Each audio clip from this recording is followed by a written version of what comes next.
podcast Pequena Feminista! A verdade é que eu tô muito contente de ter esse espaço aqui para poder conversar com vocês, compartilhar coisas.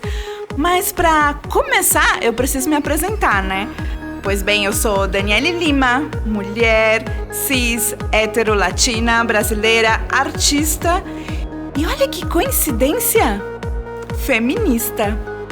A ideia desse podcast é a gente poder aqui ter um espaço para conversar das coisas todas relacionadas ao feminismo, mas de um modo mais descomplicado, para a gente poder entender melhor e compartilhar esse conhecimento de um modo mais simples, para que alcance mais pessoas e que a gente possa compartilhar episódios quando alguém tem alguma dúvida e que a gente possa explicar tudo de um modo mais simples.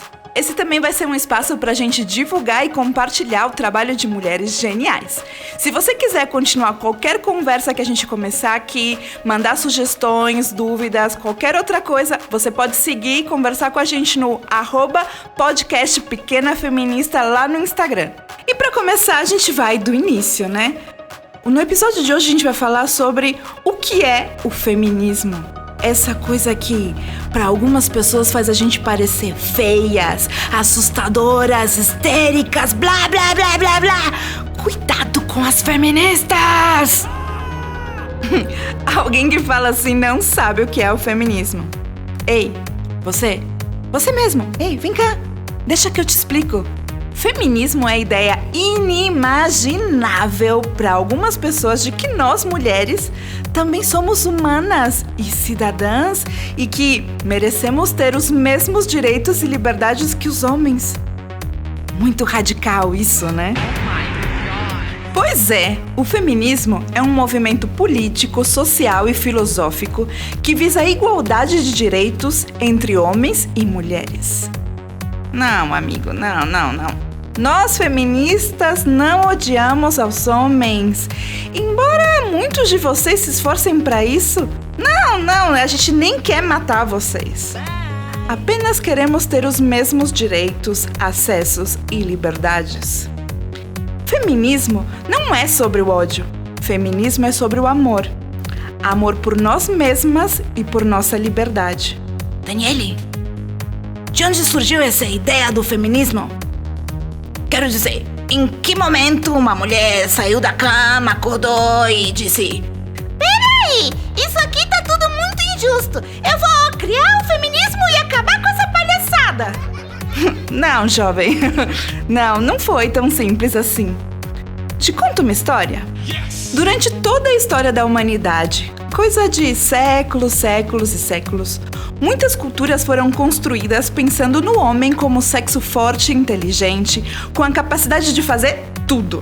E que nós, mulheres, éramos frágeis, incapazes de fazer muitas coisas e que nossa capacidade era suficiente apenas para cuidar de casa, dos filhos e, claro, para fins reprodutivos.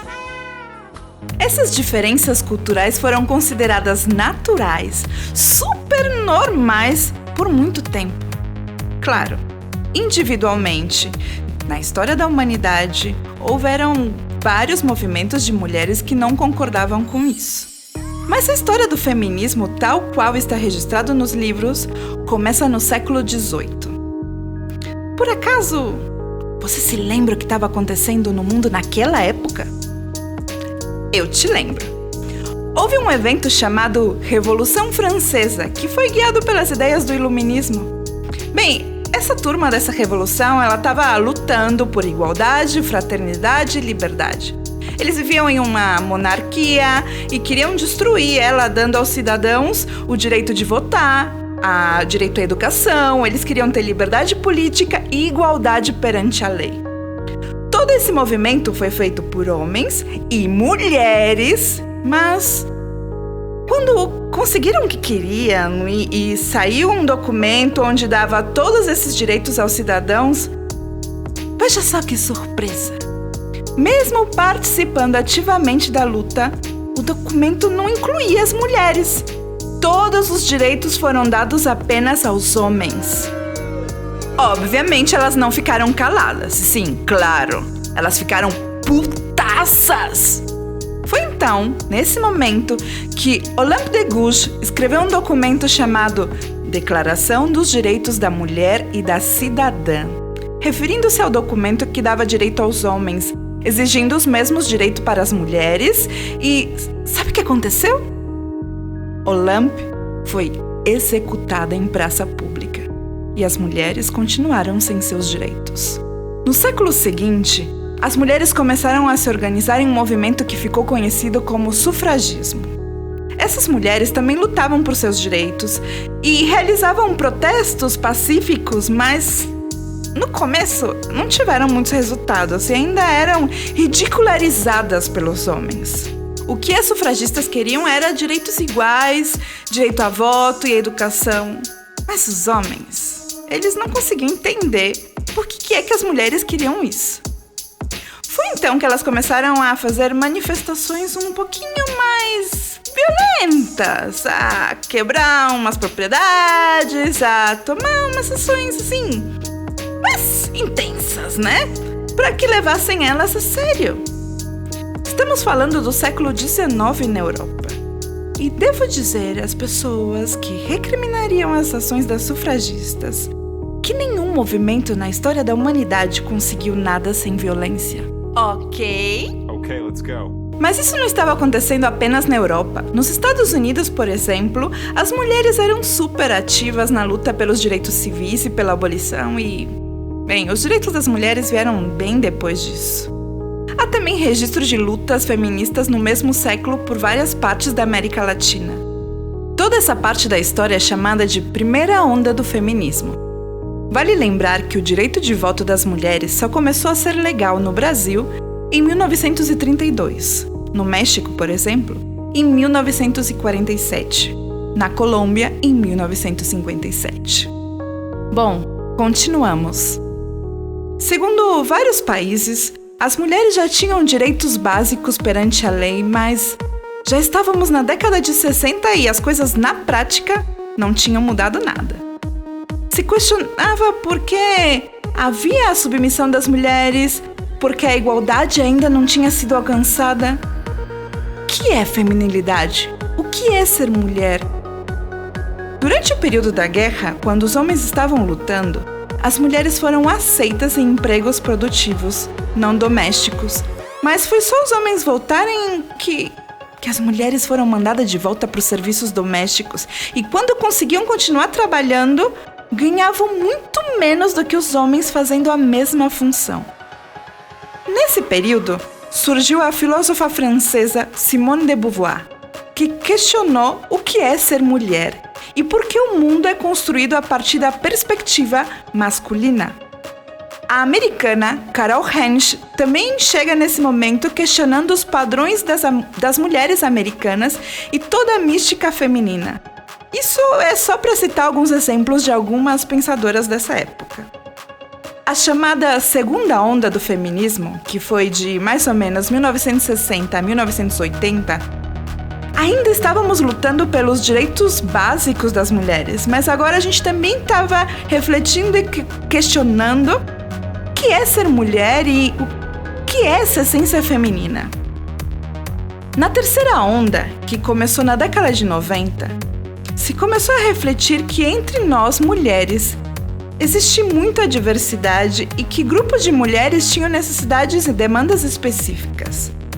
Daí é que surgem as vertentes do feminismo, como o feminismo negro, lésbico, trans, marxista, para citar alguns exemplos. Ou seja, a luta feminista começa a olhar para recortes de raça, classe, sexualidade, e isso é super importante. Porque o modo como a sociedade trata uma mulher branca, cis, hétera, burguesa é muito diferente de como a sociedade trata uma mulher negra, lésbica, trans ou uma pobre. Cada vertente tem suas particularidades, já que não somos todas iguais. Todas continuamos lutando por igualdade e liberdade, mas com demandas específicas, como quando mulheres brancas lutaram pelo direito de trabalhar fora de casa. Mulheres negras já trabalhavam assim muitos anos antes, e sendo exploradas por outras mulheres brancas e burguesas, por exemplo. Há quem diga que estamos na quarta onda. Ainda não existe um consenso sobre isso. Essa quarta onda seria caracterizada pelo uso das redes sociais como meio de divulgação, pela discussão da imagem da mulher na mídia, da cultura do estupro, dos abusos sofridos nos locais de trabalho e nas universidades, da recusa do silêncio feminino, da ideia de sororidade entre mulheres e tudo mais que lutamos há séculos. Portanto, com todas essas informações, basta dizer que o feminismo é a luta das mulheres pelas mulheres, para que tenhamos todas direitos, liberdades e respeito que merecemos. Isso não é bom apenas para nós mulheres, é bom também para os homens. Mas disso vamos falar melhor em outro episódio. Todos esses eventos na história do feminismo que falei aqui são marcos. Mas nunca se esqueçam de que as mulheres poderiam ser feministas muito antes da estrutura da primeira onda, e que a história em geral é muito eurocentrada. Mas sempre houveram mulheres de outras partes do mundo que também lutavam pelos nossos direitos. Mas se hoje as mulheres, e não todas, podemos exercer uma cidadania plena, é porque mulheres que estavam aqui antes de nós lutaram por isso. Devemos reconhecê-las e reconhecer tudo que realizaram por nós. O feminismo é a revolução social mais eficiente e eficaz de todo o século XX e está experimentando um renascimento poderoso no século XXI. E por essa mesma razão, existe também uma reação contrária igualmente poderosa. Agora, se o feminismo nos deu tantas coisas, por que existe tanta resistência contra ele, mesmo entre nós mulheres? Sempre ouvimos dizer que, por ser feministas, somos feias, indesejáveis, difíceis e ficaremos sozinhas. E essa é uma ameaça muito forte para os padrões em que fomos criadas. Imagina, se nos dizem que temos que escolher entre que as pessoas nos queiram, que nos amem, que nos aceitem, ou que fiquemos sem isso para termos direitos. É muito mais fácil que a gente escolha que nos amem. Somos seres sociais, ser amado é necessário para a nossa sobrevivência. Eles nos fazem acreditar que é necessário escolher entre uma coisa e outra. Mas é mentira. Você pode ter direitos e ter amor, e dos bons, em condições de igualdade. Eu mesma, até 7 anos atrás, não sabia bem o que era o feminismo, nem sua importância. Mesmo concordando com as ideias do feminismo, não queria me nomear feminista. Desde pequena, não concordava com as diferenças que tinha na minha casa em relação ao meu irmão. Sempre me incomodou que me dissessem que essa brincadeira não é para meninas, ou que me deveria comportar de tal maneira porque eu era menina. Já adulta, mesmo eu ficando putaça com tudo que eu perdi, eu não pude fazer porque era mulher. Mesmo assim, eu tinha medo de me chamar de feminista. Com medo da rejeição que isso fosse causar. Mas foi o feminismo que abriu meus olhos, que me ajudou a ter relacionamentos mais saudáveis, inclusive mais saudável comigo mesma. Me deu uma comunidade, uma irmandade, me fez entender por que as coisas eram assim e por que não estava certo isso tudo. E continua a me dar força para lutar pelos meus direitos e por todas as outras mulheres. Porque enquanto uma de nós não for livre, nenhuma de nós é verdadeiramente livre. O feminismo não é um palavrão, nem uma coisa de mulher histérica e louca como muitos querem fazer parecer. O feminismo é uma inspiração, uma esperança para uma vida melhor e mais segura para nós mulheres. É necessário que estejamos todas abertas a usar essa lente que é o feminismo para ver além, para desprogramar comportamentos que são prejudiciais a nós mesmas. O feminismo é muito simples e muito profundo. Também é muito difícil porque denuncia coisas como exploração e violência sexual. Ainda temos um longo caminho a percorrer, mas já alcançamos tanto. Cabe a nós continuar lutando, como muitas mulheres fizeram antes de nós. Nos outros episódios desse podcast, vamos continuar falando sobre o feminismo e tudo o que envolve o assunto. Coisas como o que é machismo, patriarcado. Falaremos sobre nosso corpo como território político, menstruação, feminilidade, empoderamento, racismo, amor, autocuidado, assédio, sexo e sexualidade, ativismo e muito mais. Mas agora vamos para o quadro Mulheres Geniais. Toda semana vamos indicar aqui mulheres que fizeram ou estão fazendo coisas geniais, seja nas artes, na ciência, na política, na filosofia, porque onde tem mulher genial.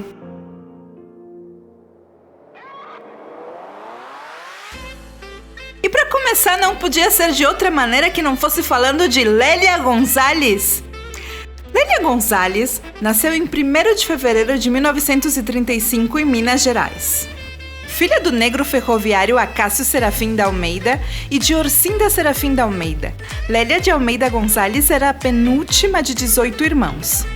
Com a mãe indígena, que era doméstica, recebeu as primeiras lições de independência. Mudou-se com a família em 1942 para o Rio de Janeiro, acompanhando o irmão Jaime, jogador de futebol do Flamengo. No Rio de Janeiro, cidade que amava, seu primeiro emprego foi de babá. Não raro se identificava como carioca. Foi torcedora incondicional do Flamengo. Graduou-se em História e Filosofia, exercendo a função de professora da rede pública. Posteriormente, concluiu o mestrado em Comunicação Social. Doutorou-se em Antropologia Política Social em São Paulo e dedicou-se às pesquisas sobre a temática de gênero e etnia. Professora universitária, lecionava a cultura brasileira na Pontifícia Universidade Católica do Rio de Janeiro. Seu último cargo na instituição foi de chefa do Departamento de Sociologia e Política. Viúva de Luiz Carlos Gonzalez, enfrentou o preconceito por parte da família branca do marido. Através do candomblé, da psicanálise e da cultura afro-brasileira, assumiu sua condição de mulher e negra. Lélia se destacou pela importante participação que teve no Movimento Negro Unificado, do qual foi uma das fundadoras. Em 7 de julho de 1978, em ato público, oficializou a entidade em nível nacional. Para ela, o advento da MNU consistiu no mais importante salto qualitativo nas lutas da comunidade brasileira na década de 70. A ativista incansável, militou também em diversas organizações, como o Instituto de Pesquisa das Culturas Negras e o Coletivo de Mulheres Negras Nzinga, do qual foi uma das fundadoras. Em Salvador, fez-se presente na fundação do Olodum. Sua importante atuação em defesa da mulher negra rendeu a Lélia a indicação para membro do Conselho Nacional dos Direitos da Mulher. Atuou no órgão em 1985 até 1989. Nos últimos anos, estudava o que ela chamava negros da diáspora, dando origem ao conceito de americanidade. Escreveu Festas Populares no Brasil, Lugar de Negro, 2 teses de pós-graduação, além de diversos artigos para revistas científicas e obras coletivas. Faleceu, vítima de problemas cardíacos, no Rio de Janeiro, no dia 10 de julho de 1994. As reflexões de Lélia Gonzalez também estão contidas em papers, comunicações, seminários, panfletos políticos sociais partidários, entre outros, em poder de parentes, amigas e religiosos que possuem a curadoria e direitos autorais de sua obra. Lélia exerceu um papel fundamental na criação e ampliação do movimento negro contemporâneo. Convido vocês a pesquisar mais sobre Lélia Gonzalez e o feminismo negro. Outra mulher genial que vou destacar aqui é uma artista chamada Ana Tijoux, cantora franco-chilena, rapper, letrista e compositora. Ela nasceu em 1977 na França, durante o período em que os pais de Anitta foram exilados devido ao golpe militar de 73 durante a ditadura de Augusto Pinochet. Anos depois, Tijoux visitou a terra natal de seus pais, o Chile, e depois se estabeleceu por lá. Ela ganhou reconhecimento na América Latina como MC feminina do grupo de hip-hop Maquisa durante o final dos anos 90, gerando seu sucesso como resultado de seu álbum solo 1977. Sua música dialoga com o som do hip-hop fundido com outros ritmos. Ela é considerada uma das principais MCs da América Latina e foi indicada em várias ocasiões ao Grammy.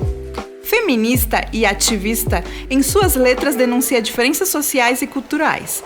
Tanto em seu trabalho de música quanto em suas declarações públicas, Tijú se posiciona defendendo os direitos das mulheres e denunciando a violência e a desigualdade de gênero. Também a desigualdade enfrentada por artistas mulheres no mundo do cinema e da música. Em 2014, no álbum Vengo, ela traz a música Antipatriarca, que reivindica a autonomia das mulheres para tomar suas próprias decisões e denuncia a violência de gênero.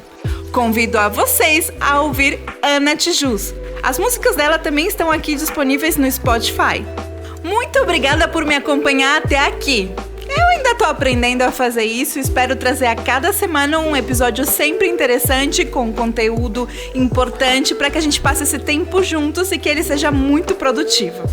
No Instagram, eu sou @adanielelima e nosso podcast é @podcastpequenafeminista. Nos encontramos na próxima semana aqui em mais um podcast Pequena Feminista. Muito obrigada por ter estado comigo!